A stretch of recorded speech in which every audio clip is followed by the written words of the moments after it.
Magandang umaga mga ka-positive. So, andito tayo, no? Ayan, no? Oh, ayan. So, nasa mall tayo. Ang aga-aga na naman sino ba kasing nagsabi sa'yo, Diwata? Ang aga naman nito, di ba? Okay. So, sabi niya dito, panoorin natin. Ayan, no? Ito, panoorin nyo. Video, sinabi niya. Comment ako sa mga basher, hindi ba kayo importante sa buhay ko? Sino ba kayo? Kilala ko ba kayo? Nakatulong ba kayo sa akin? Di ba hindi? Bukod sa gusto nyo akong hilahin pa ba, may tulong pa ba kayo? Di ba wala? So bakit kayo intindihin? Basher is basher. I don't get. Kalam sa mga basher, mga ka-positive. Ayun, ito nga, muli mga ka-positive. Mag-reaction tayo dito sa sinabi niya. Bakit nga ba dumami ang basher mo? Diwata, di ba dahil din sa mga pinagagawa mo?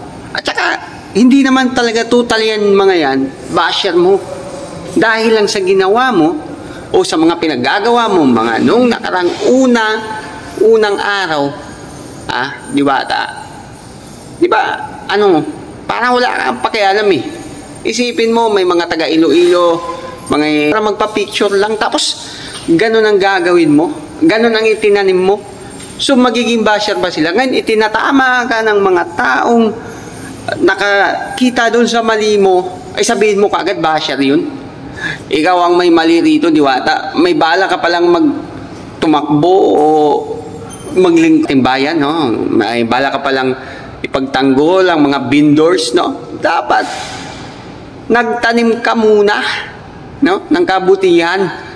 May bala ka palang sumabak sa politika eh. At saka hindi ka bagay dyan. Nagtantiting. So, alam mo ba kung saan ka bagay? Dito kasama namin, mangungonstruction tayo. Aliga, samahan mo na ako dito sa construction na. Hindi pa natapos tong project ko. Kailangan kong tagahalo. Halika dito, Diwata. Huwag ka.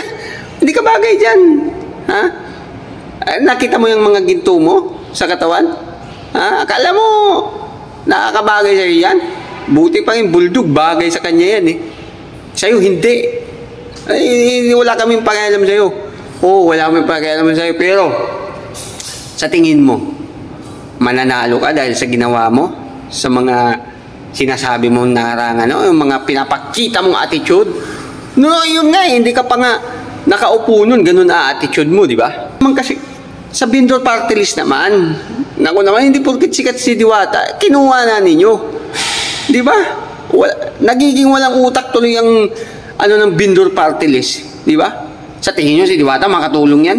Hindi makatulong, hindi mananalo ang vendor party list. Tandaan nyo yan sa bato. Ha? So hanggang dito na lamang mga positive. At muli, ito si Damo mo think positive, Diwata, di ba? Utak muna gamitin mo, gusto mo palang maging lingkod bayan eh. Di ba? Utak.